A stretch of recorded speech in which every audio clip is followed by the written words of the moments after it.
अस्सलामु अलैकुम रहमतुल्लाहि व बरकातुहू।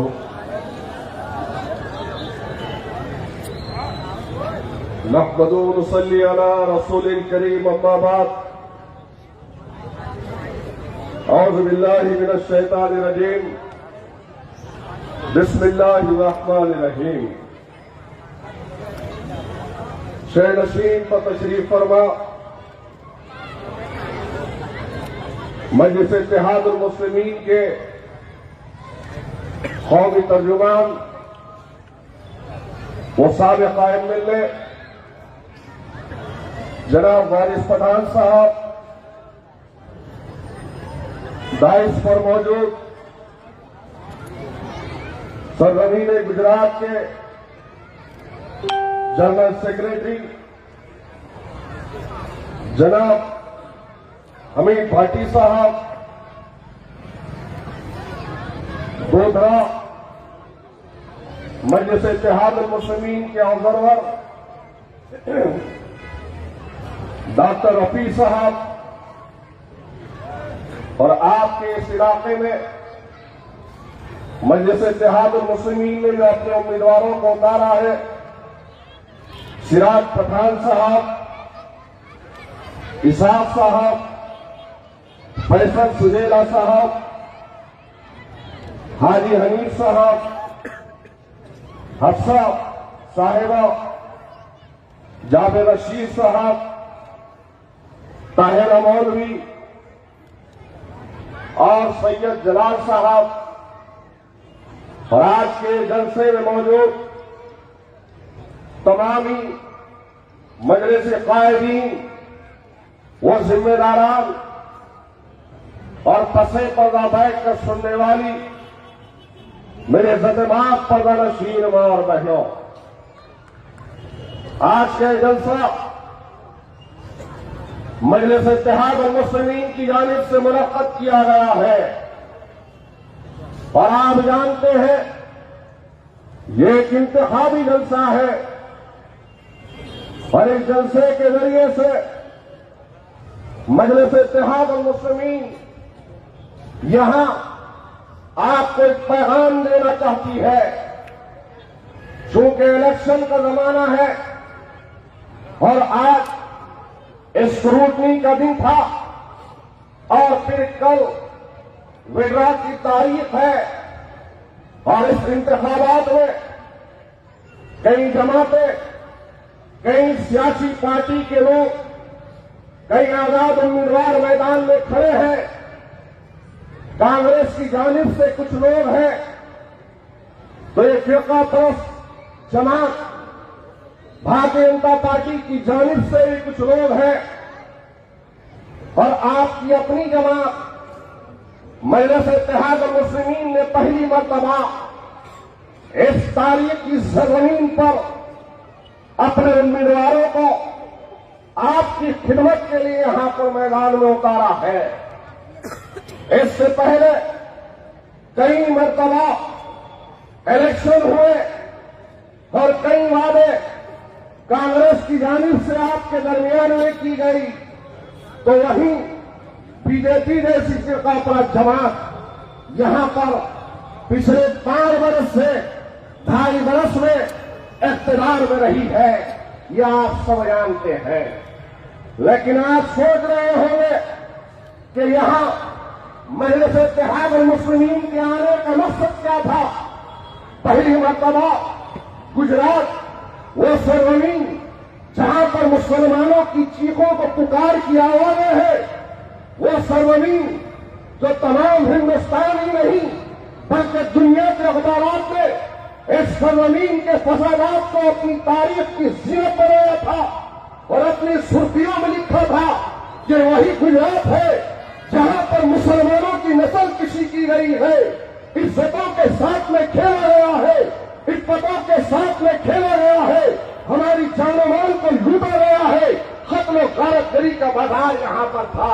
वही 2002 का सानिहा आज भी दुनिया जानती है, ये घोगरा के गजूर मुसलमान जानते हैं, ये आने वाली नस्लें जानती है, ये नौजवान नस्ल जानती है कि हमारे साथ इस जमीन पर कैसा उस वक्त में सलूक किया गया था।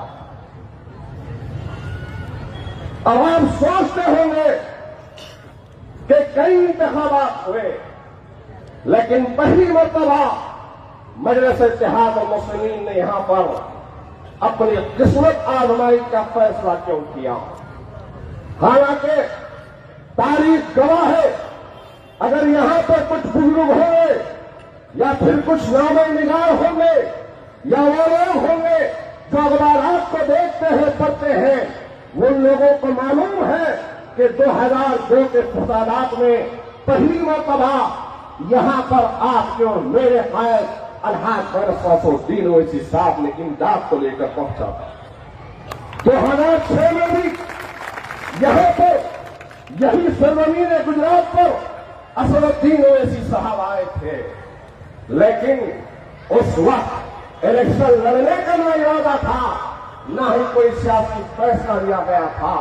अरे इतनी दूर से अगर असदुद्दीन ओवैसी साहब 2002 के फसादात में आए थे तो यही गुजरात की सरजमीन पर रहने बसने वाले मजदूर मुसलमानों की चीखों पुकार को, उनके आंसुओं को देखते हुए एक उम्मीद की किरण बनकर आपके दरमियान में आकर यहां पर मुसलमानों को हिम्मत दिया, हौसला दिया। क्या आप बतलाइए, क्या कोई मजलिस का सियासी मफाद था? क्या मजलिस का इलेक्शन लड़ने का कोई इरादा था?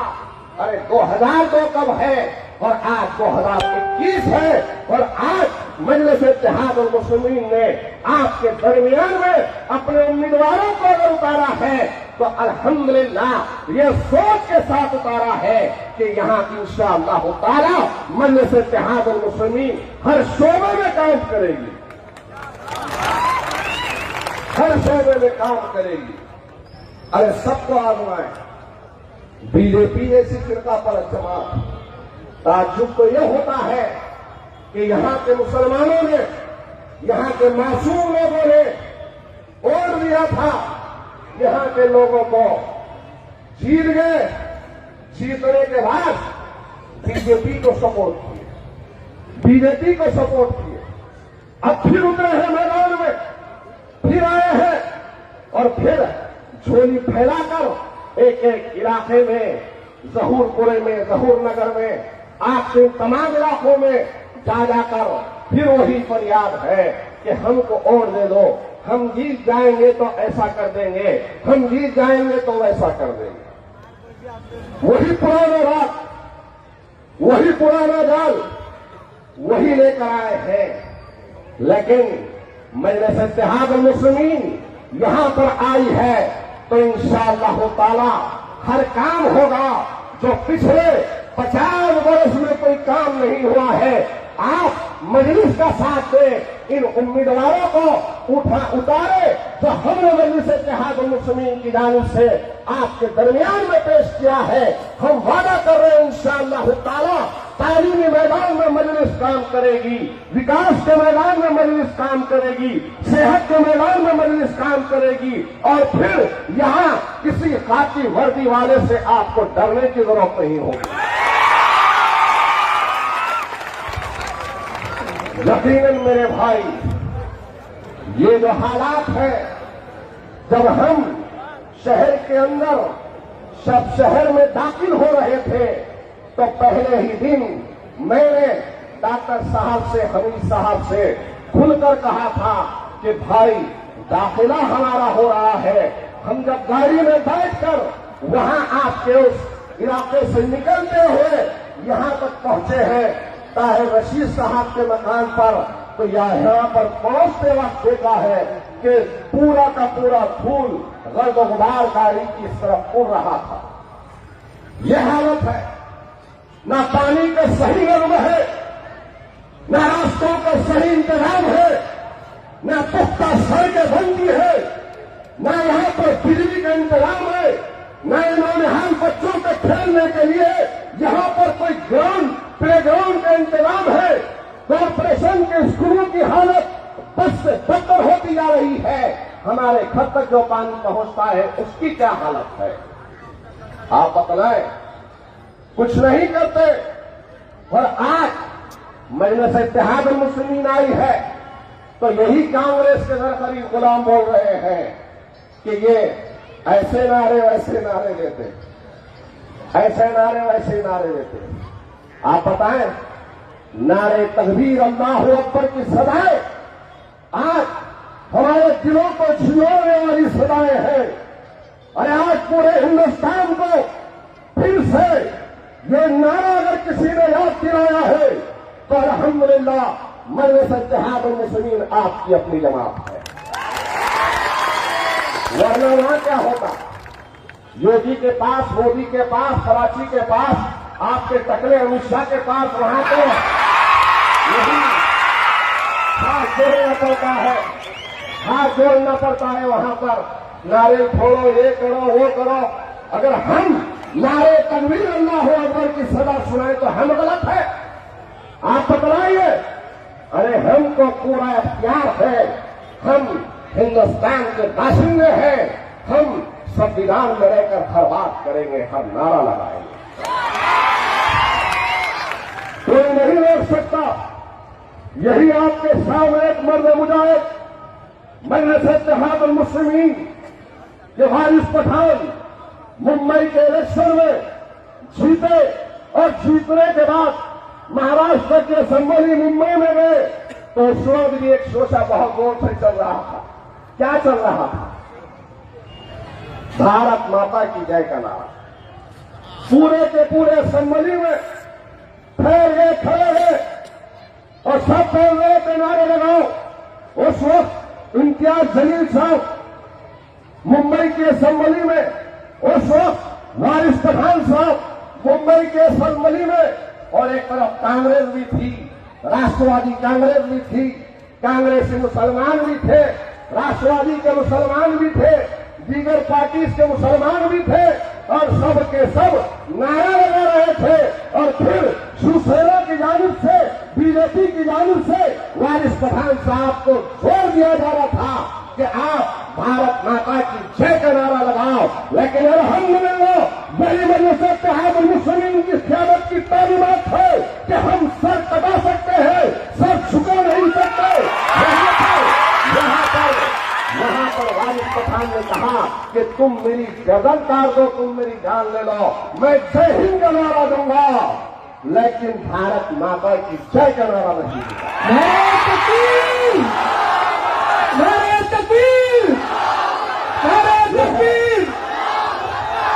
ये है मेरे भाई, अगर मजलिस मुसलमानों की मौजूदगी का एहसास अगर ऐवानों में गिरा रही है तो क्या गलत कर रही है? आप पर होने वाले सुन को अगर मजलिस ऐवान में बयान करती है तो क्या गलत करती है? अगर तलाक के सलासों पर मेरी प्यारी बहनों मजलिस आवाज उठा रही है तो गलत उठा रही है। क्या अखलाक की बात अगर मजलिस करती है तो गलत करती है? क्या बाबरी मस्जिद की शहादत पर बयान देती है तो मजलिस गलत करती है? अरे बताओ, आप सीएए एनआरसी के मुखालिफत में मजलिस इत्तेहादुल मुस्लिमीन उठकर खड़े रहकर अगर बोलती है तो गलत करती है क्या? अरे आज कोरोना जैसे वायरस को भी, उस वायरस को भी जोड़ा तो मुसलमानों से तबलीग की जमात से जोड़ा गया। हालांकि दुनिया जानती है निजामुद्दीन तबलीगी जमात का दिल्ली में वो मरकज है जहां पर इस्लाह का काम होता है, इंसानियत की तालीम होती है, जहां पर शरीयत को, सुन्नत नबवी को बतलाया जाता है। लेकिन जुल्म को देखिए, ये गोदी मीडिया का कि वायरस निकला तो यहां से निकला, वहां से निकला, कितना बवाल किया था। लेकिन उनका जवाब टीवी पर आकर नेशनल जितने भी लोग थे, जितने भी डिबेट में बैठे थे, उनका जवाब अगर किसी ने दिया तो अल्हम्दुलिल्लाह अलहाज बरसासुद्दीन ओवैसी साहब ने दिया। और क्या आज दुनिया ने नहीं देखा कि जो लोग तबलीगी जमात मौलाना साहब पर उंगलियां उठा रहे थे, आज शर्मिंदा हुए, चेहरे फेर कर फिर रहे हैं, सामने आने की मजाल नहीं है। अरे दीवानों, अरे आज अल्हम्दुलिल्लाह इस्लाम ही की ऐसी तालीमात है कि हम अमन का पैगाम देते हैं, हम अमन का दर्ज देते हैं, हम किसी की मदद करते हैं, किसी को तकलीफ नहीं देते। लेकिन तुम क्या कर रहे हो? आज मेरे सामने 1-2 साल नहीं है, इन गोधरा के गैयूर मुसलमानों की जानिब से यहाँ के बल्दिया कॉरपोरेशन का जो रवैया है उसके खिलाफ में यहाँ के तमाम मासूमों की आवाज है। और वो आवाज मैं कह रहा हूं कि रास्तों की खस्ता हालत है। शिमला से आते हुए जो करनाला है और सिग्नल फरमा है, मेर का रास्ता होते हुए ये जो पुल तक आता है वो रास्ते की हालत क्या है। बुलंद बाजार, कब्रिस्तान वाला रोड, ये सभी रास्तों की हालत कितनी खस्ता है ये सब जानते हैं। मुस्लिम इलाके में एक पुल बना है, कितने पुल बनाए? एक पुल बनाए जिसका नाम करनाला है। सही कह रहा हूं ना? सही कह रहा हूं ना? सही कह रहा हूं ना? ये करनाला बनाए तो कैसा बनाए? बनाना तो चाहिए था ब्रिज, फ्लाईओवर ब्रिज बनाते, रास्ते ऐसा बनाते कि किसी को तकलीफ ना हो। अगर बीजेपी वालों, कांग्रेस वालों, अगर बारिश होती है और बारिश में राहुल गांधी को या अमित शाह को इस रास्ते से ले जाओ, जा सकते हैं कभी? जा सकते हैं मेरे भाई, जा सकते हैं। अरे हर साल जब भी पानी आता है, बारिश आती है, रास्ता बंद हो जाता है। ऐसी पुलिया बनाए, ऐसा ब्रिज बनाए, ऐसा नाला बनाए, क्यों बनाए? कभी गौर कर रहे हो क्यों काम नहीं हो रहा है? ये अगर पुल बनता बड़ा तो यहां पर रास्ते की आमद और रफ्त होती, आप लोगों को निकलने का, आने जाने का रास्ता सही फराहम होता।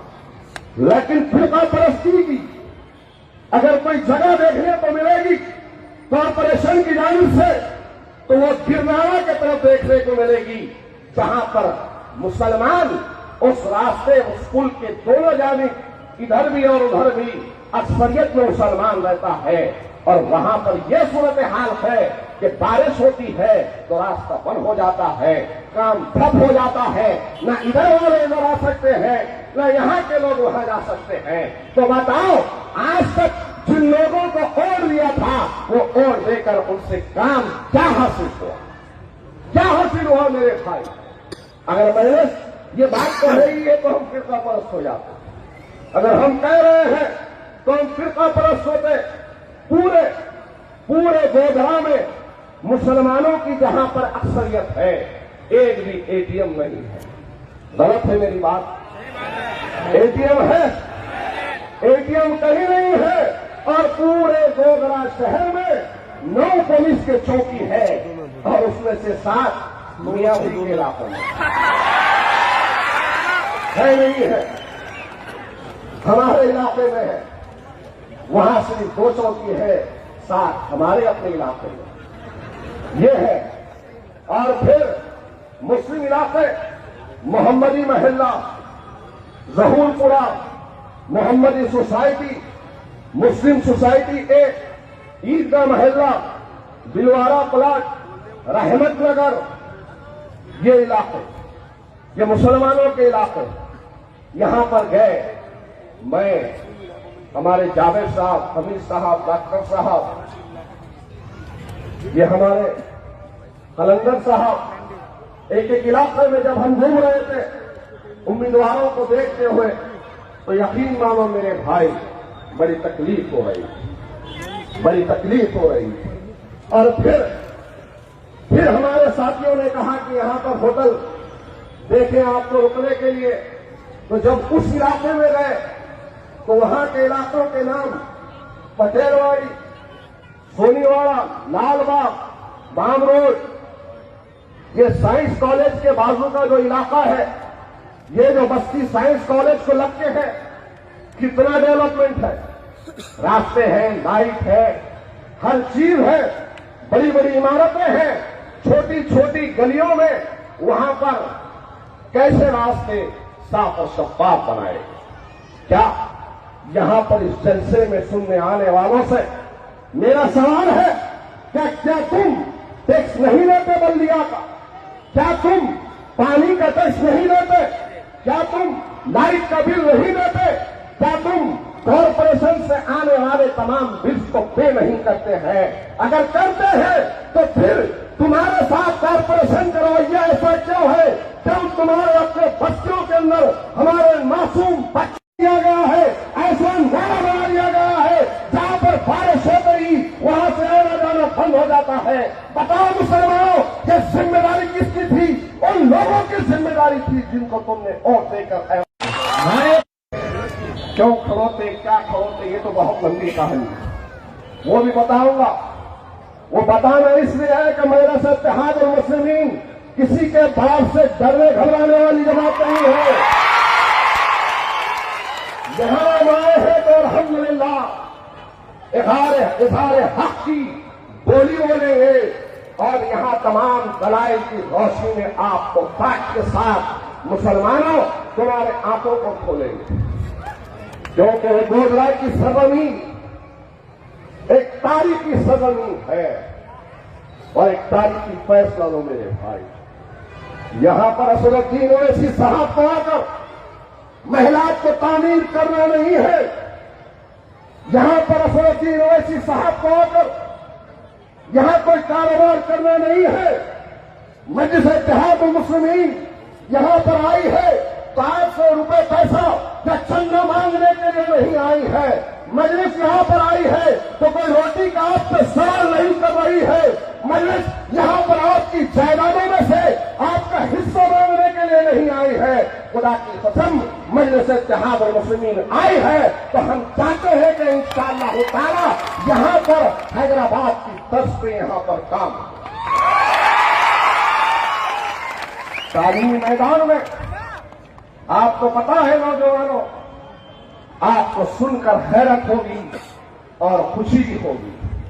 तालीमी मैदान में मजलिस इत्तेहाद मुस्लिमीन के खुद के अपने स्कूल है जिसमें 50,000 से ज्यादा बच्चे तालीम पाते और किसके खर्च पर?